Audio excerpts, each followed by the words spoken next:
So hello guys, nag-crave siya karon og tteokbokki no. So mo ni nipalit ko sa grocery aning tteokbokki nga. Mo siya tteokbokki siya tteokbokki nga packaging. So guys, giluto na ako, gilunod na ako ang rice cake.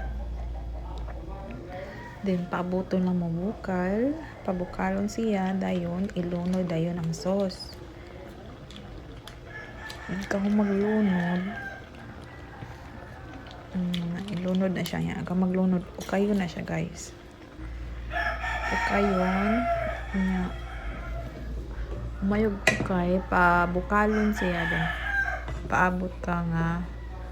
Mulapot na mo. Lalapot na yung sabaw niya. Mas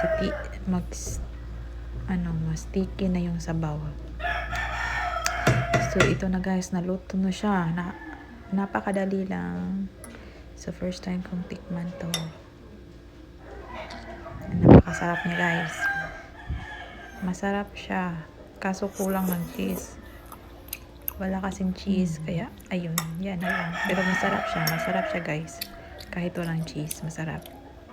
Pero sasarap pa siya pag merong cheese. So yun lang guys. Salamat sa panonood.